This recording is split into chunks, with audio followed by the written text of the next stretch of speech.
Salam kerahiman.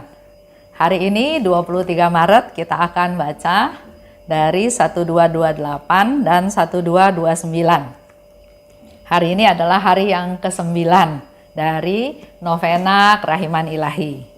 Kita mulai ya. Dalam nama Bapa dan Putra dan Roh Kudus. Amin. Hari ke-9. Hari ini bawalah kepadaku jiwa-jiwa yang suam-suam kuku, dan benamkanlah mereka di dalam lubuk kerahimanku. Jiwa-jiwa ini paling nyeri melukai hatiku. Karena jiwa-jiwa yang suam-suam kuku ini, jiwaku merasakan kejijikan yang paling mengerikan di Taman Getsemani. Merekalah yang menyebabkan aku berseru kepada Bapa, Bapa, ambillah piala ini dariku, kalau ini memang kehendak-Mu. Bagi mereka, harapan terakhir untuk selamat adalah berlari kepada kerahimanku.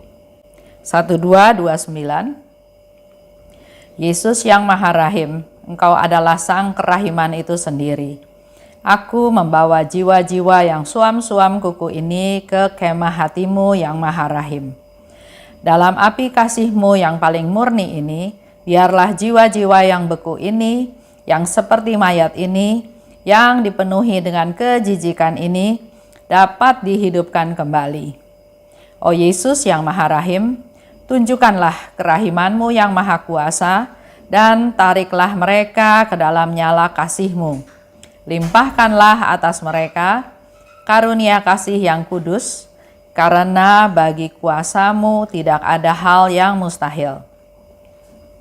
Api dan es tak dapat berpadu, entah api yang mati, entah es yang leleh. Tetapi berkat kerahiman-Mu, oh Allah, Engkau dapat memulihkan dalam diri semua orang apa saja yang sudah hilang. Bapa yang kekal, arahkanlah tatapan mata-Mu kepada jiwa-jiwa yang suam-suam kuku, yang bagaimanapun sudah direngkuh dalam hati Yesus yang Maha Rahim.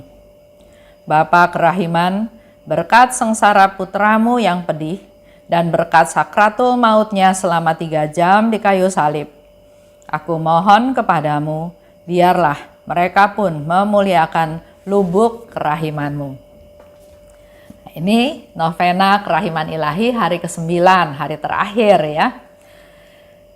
Yesus minta, bawalah kepadaku jiwa yang suam-suam kuku. Apa yang dimaksud dengan suam-suam kuku? Apakah kita termasuk dalam kelompok ini? Dan benamkanlah mereka di dalam lubuk kerahimanku. Bawa dan benamkan mereka. Nah, siapa yang dimaksud dengan jiwa yang suam-suam kuku? Kalau kita baca dari Alkitab, di kitab Wahyu 3 ayat 15-16. Di situ dikatakan antara lain ya, Engkau tidak dingin, tidak panas. Aku akan memuntahkan engkau dari mulutku. Orang-orang yang tidak dingin, tidak panas. Apakah kita termasuk di dalam kelompok ini? Tuhan katakan, aku akan memuntahkan engkau dari mulutku. Kenapa? Kenapa Yesus minta kita berdoa buat jiwa yang suam-suam kuku? Karena ternyata jiwa-jiwa ini paling nyeri melukai hatiku. Dari semua jiwa-jiwa yang ada, Yesus katakan hari ini bahwa jiwa-jiwa ini yang paling nyeri melukai hatiku. Karena jiwa yang suam-suam kuku inilah yang menyebabkan Yesus berkata kepada Bapa, kalau bisa piala ini lewat daripadaku. Karena jiwa-jiwa yang suam-suam kuku inilah yang menyebabkan Yesus merasakan, dia katakan, jiwaku merasakan kejijikan yang paling mengerikan di Taman Getsemani. Tuhan nggak suka sama orang yang suam-suam kuku. Tadi dikatakan di Wahyu, aku muntahkan, ya. Yang tidak dingin, tidak panas. Contohnya orang-orang yang barangkali nggak punya pendirian, yang nggak menentu. Hari ini bilang iya, besok bilang tidak. Hari ini bilang tidak, besok bilang iya. Yang berubah-berubah, yang ragu-ragu, yang labil, yang nggak punya prinsip. Karena mungkin yang mereka cari adalah hal yang menguntungkan buat dia. Contoh, kalau ada orang melakukan sesuatu korupsi, kita nggak terlibat, kita bilang orang itu harus dihukum karena dia korupsi. Tapi kalau kita terlibat di dalamnya, maka pendirian kita berubah. Bukan suruh dihukum, tapi maklumkanlah dia karena dia butuh. Jadi itu orang yang tidak punya prinsip, yang selama itu menguntungkan dirinya sendiri, maka dia membuat jawaban atau tingkah laku atau tindakan yang berubah-ubah. Orang-orang ini nggak bisa diandalkan karena nggak punya integritas, nggak punya kesungguhan, ya. Orang yang berubah-ubah, sehingga dikatakan tidak dingin, tidak panas. Contoh jiwa yang suam-suam kuku. Kalau kita lihat dari diary-nya Suster Faustina. Orang yang tidak percaya kepada hati Yesus. Terutama jiwa-jiwa yang sudah dipilih Tuhan. Jiwa-jiwa terpilih tapi dia nggak percaya sama hati Yesus. Jiwa-jiwa ini akan celaka. Itu ada di nomor 50. Yang suam-suam kuku juga orang yang acuh tak acuh terhadap Tuhan. Itu ada di 284. Kadang pelayanan, kadang enggak. Kadang melayani dengan baik, kadang ngambek, kadang marah. Jadi labil. Juga orang yang tidak tahu terima kasih. Tuhan juga beberapa kali dalam diary mengatakan bahwa hatinya dia sakit. Karena ada banyak jiwa, terutama jiwa yang terpilih, yang tidak tahu terima kasih. Itu ada di 698. Ada juga jiwa yang dingin, yang kaku, yang beku seperti batu, yang masa bodoh dengan keadaan sekitar, dengan orang-orang di sekitar yang susah, yang perlu dibantu. Dia kayak batu, dingin, cuek, masa bodoh. Nggak pernah melihat sekeliling, nggak pernah melihat keadaan sekitar, tapi yang jadi fokus adalah dirinya sendiri. Itu ada di 1284. Di 1385, yang meninggalkan Yesus dan sibuk dengan hal-hal lain. Kita tidak mengutamakan Tuhan, kita sibuk dengan yang lain dan melupakan Yesus. Ada seorang bapak, ya, waktu itu saya ajak dia ke gereja karena memang dia sudah Katolik. Dia bilang, nanti aja Bu, nanti kalau udah tua. Sekarang tugas saya cari uang dulu, katanya gitu, ya. Nah, ini mungkin lihat sekelebat betul, tapi selain jasmani kita, rohani kita juga harus dikasih makan. Atau ada di 287, jiwa yang mengabdi Tuhan tapi kurang percaya. Kurang percaya pada Tuhan.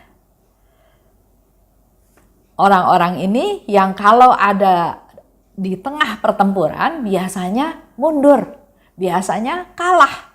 Nggak menang karena dia percaya Tuhan tapi kurang percaya, kurang mengandalkan Tuhan, kurang berharap pada Tuhan, kurang mohon kekuatan dari Tuhan.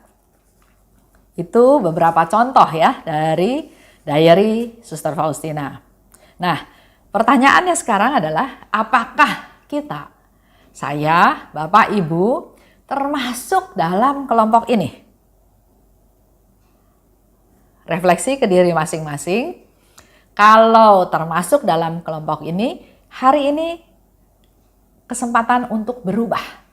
Untuk menjadi orang yang punya pendirian. Jangan dingin, jangan panas, ragu-ragu, ya. Nanti dimuntahin dari mulutnya Tuhan. Tapi mari, konsekuen, setia, taat, ikut Tuhan. Jangan jadi orang yang pelin-pelan.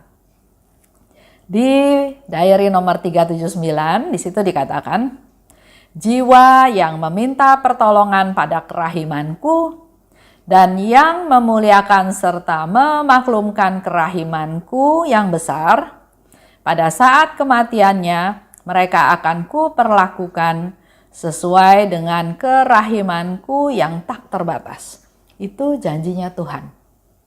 Jadi mari kita-kita yang lemah, yang papa, yang berdosa, yang suam-suam kuku, kita minta pertolongan pada kerahiman Tuhan. Kita memuliakan kerahimannya, kita memaklumkan kerahimannya, supaya nanti suatu hari kalau kita harus mati, maka Yesus janjikan, ku perlakukan sesuai dengan kerahimanku yang tidak terbatas. Nah, sekarang dalam masa Prapaskah ya, mari kita relakan hati kita yang keras ini, kita persembahkan kepada Tuhan. Kemarahan, sakit hati, dendam, banyak hal-hal yang negatif serahkan pada Tuhan. Mari kita manfaatkan masa Prapaskah ini masuk ke dalam pertobatan. Seperti yang Suster Faustina katakan ya, di 1339. Di situ dia bilang, Engkau Allah telah memalingkan tatapan kudus-Mu dari para malaikat yang memberontak dan mengarahkannya pada manusia yang bertobat. Jadi pandangan mata Tuhan yang tadinya menatap malaikat-malaikat yang memberontak, sekarang pandangan matanya diarahkan pada manusia yang bertobat. Pada kita-kita semua yang datang pada Tuhan untuk bertobat, mengakui kelemahan kita, mengakui kesalahan kita. Inilah momen yang paling bagus ya, dalam masa Prapaskah, masa penuh rahmat. Itu sedikit cerita tentang orang yang suam-suam kuku. Kita lanjut dalam doa ya. Sebelum masuk ke doa, di sana Yesus juga katakan, bagi mereka harapan terakhir untuk selamat adalah berlari kepada kerahimanku. Harapan terakhir untuk kita semua selamat. Mari kita berlari kepada kerahimannya Tuhan. Seperti yang tadi sudah dikatakan di 379. Jiwa-jiwa yang minta pertolongan Tuhan ya, dan memuliakan serta memaklumkannya, Tuhan akan bela kita pada saat kematian kita. Itu yang paling penting. Hidup ini sementara. Sering orang lupa yang menjadi fokus adalah hidup sekarang. Hidup nanti setelah kematian, orang Sunda bilang kumaha engke, gimana nanti ya. Sehingga banyak orang dalam masa pandemi ini aja banyak yang korupsi di bidang Kementerian Sosial, di Kementerian Kemaritiman, juga yang saya baru dengar sekarang di Dirjen Pajak. Kan wajarnya kita sebagai warga negara membayar pajak sesuai dengan kewajiban kita. Pajak itu dipakai untuk membiayai operasional negara, untuk kesejahteraan kita semua. Apalagi dalam masa pandemi, kita harus lebih peduli karena banyak sekali orang yang kehilangan pekerjaan, yang nggak punya cukup uang untuk hidupnya sehari-hari. Tapi karena yang dipikirkan adalah masa sekarang, saya harus kaya, ini kesempatan bagus, saya harus dapat uangnya untuk bekal saya nanti besok-besok. Jadi pikirannya sekarang. Dia nggak berpikir bahwa setelah mati, kehidupan nanti yang akan datang itu bagaimana? Karena semua itu harus dia pertanggungjawabkan. Lanjut ya. Di 1229. Ini Suster Faustina mengajak kita semua berdoa pada Yesus. Yesus yang Maha Rahim, Engkau adalah Sang Kerahiman itu sendiri. Aku membawa jiwa-jiwa yang suam-suam kuku ini ke kemah hatimu yang Maha Rahim. Kita berdoa, kita membawa jiwa-jiwa yang suam-suam kuku. Termasuk kita juga kalau kita termasuk dalam kelompok ini. Dalam api kasih-Mu yang paling murni ini, biarlah jiwa-jiwa yang beku ini, yang seperti mayat ini, yang dipenuhi dengan kejijikan ini, dapat dihidupkan kembali. Dengan jelas, Suster Faustina katakan jiwa yang suam-suam kuku itu adalah jiwa yang beku, yang keras, yang nggak peduli orang lain. Kadang ada ya satu teman saya, dia keras memegang prinsip hukum, aturan. Memang ada aturan, tapi kalau hanya melulu aturan, hukuman tanpa melihat sebabnya, itu nanti bisa menjadi sesuatu yang jadinya kejam. Contoh ya, nggak boleh mencuri. Kalau mencuri, tangannya dipotong. Dan orang itu mencuri. Buat teman saya, nggak salah. Saya udah kasih peringatan. Jadi kalau dia mencuri, saya potong tangannya. Nah, jadi kejam kan? Kejam ya. Kita harusnya berbelas kasih, kita harusnya cari tahu kenapa dia sampai mencuri, dan seterusnya. Lanjut lagi, orang yang seperti mayat. Orang yang seperti mayat, orang yang nggak punya pikiran, nggak punya perasaan, nggak peduli sama sekitar. Juga yang dipenuhi dengan kejijikan, banyak berbuat dosa. Janji nggak ditepati, ya itu karena pelin-pelan itu ya. Selama itu menguntungkan, saya bilang oke. Selama nggak menguntungkan, saya bilang nggak oke. Nah, hal-hal ini kan merugikan orang lain. Tapi Suster Faustina dengan kerendahan hatinya, dengan kepeduliannya, dengan kasihnya minta pada Yesus, Yesus mohon jiwa-jiwa yang suam-suam kuku ini dihidupkan kembali. Enggak jadi seperti mayat, enggak kaku, enggak keras, dihidupkan kembali. Tunjukkanlah kerahiman-Mu yang maha kuasa dan tariklah mereka ke dalam nyala kasih-Mu. Biar Tuhan Yesus yang memeluk dia, yang menghangatkan dia, yang menghidupkan dia kembali. Limpahkanlah atas mereka karunia kasih yang kudus, karena kuasa-Mu tidak ada yang mustahil. Memang api dan es katanya nggak bisa bersatu ya, bisa api yang mati atau es yang mencair. Tapi berkat kerahiman-Mu dapat memulihkan dalam diri semua orang apa yang sudah hilang. Kasih yang hilang, perasaan, kepedulian ini bisa dihidupkan kembali. Itu yang menjadi doanya Suster Faustina. Dan doa kita semua bersama-sama diajak oleh Suster Faustina berdoa kepada Bapa. Bapa yang kekal, arahkanlah tatapan mata-Mu kepada jiwa yang suam-suam kuku ini, yang bertobat ini. Yang bagaimanapun jiwa-jiwa itu sudah direngkuh dalam hatinya Yesus. Berkat sengsara Yesus dan berkat sakratul mautnya, aku mohon kepadamu, biarlah mereka pun memuliakan lubuk kerahiman-Mu. Jadi dalam hal ini kita tidak boleh menghakimi orang-orang tersebut. Tapi justru kita bawa dia kepada Tuhan untuk dihangatkan kembali, dihidupkan kembali, disembuhkan kembali. Kita rangkul, dibawa kepada Tuhan. Demi apa yang dipanjatkan oleh Suster Faustina kepada Bapa? Demi sengsaranya Yesus yang pedih. Demi sakratul mautnya Yesus selama 3 jam di atas salib. Penderitaan demi penderitaan itulah yang dipersembahkan oleh Suster Faustina kepada Bapa supaya Bapa mengampuni mereka-mereka juga yang suam-suam kuku, yang menyebabkan Yesus bilang, Tuhan kalau boleh, kalau bisa biar piala ini lewat daripadaku. Artinya begitu besar penderitaannya, kesengsaraannya, kepedihannya, sampai dia berkata seperti itu. Tapi kehendak-Mu lah yang terjadi. Ini yang ke-9. Itu aja untuk hari ini. Kita mulai ingat-ingat lagi apakah kita termasuk dalam kelompok ini atau siapa-siapa yang perlu kita doakan. Nanti pada novena hari ke-9 kita sungguh-sungguh persembahkan jiwa-jiwa tersebut kepada Tuhan. Oke, terima kasih. Dalam nama Bapa dan Putra dan Roh Kudus, amin. Salam kerahiman.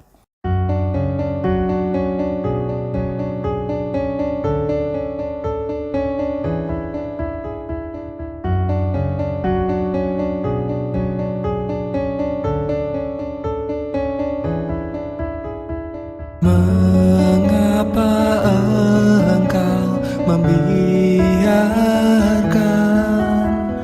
banyak dosa dan kejahatan? Mengapa Engkau tidak menghukumnya?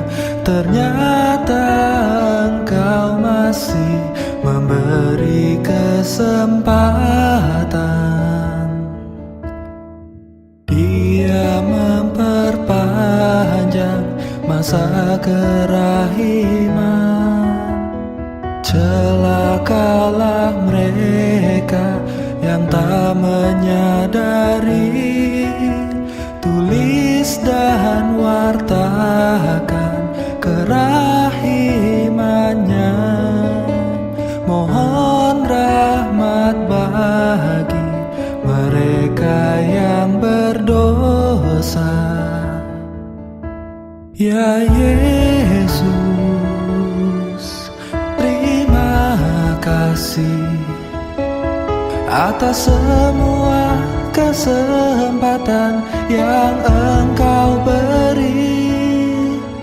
Ya Yesus, ampunilah atas semua dosa yang terjadi.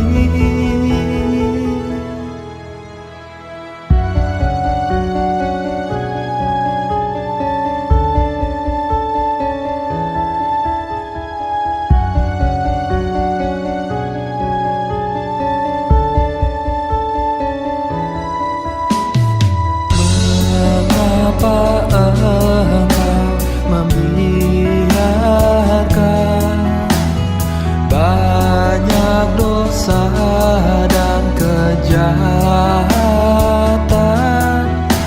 Mengapa Engkau tidak menghukumnya? Ternyata Engkau masih memberi kesempatan. Dia memperpanjang masa kerahiman. Celakalah mereka yang tak menyadari. Tulis dan wartakan kerahimannya. Mohon rahmat bagi mereka yang berdosa. Ya Yesus, terima kasih atas semua kesempatan yang Engkau beri. Ya Yesus, ampunilah atas semua dosa yang terjadi. Ya Yesus, terima kasih atas semua kesempatan yang Engkau beri. Ya Yesus, ampunilah atas semua dosa yang terjadi.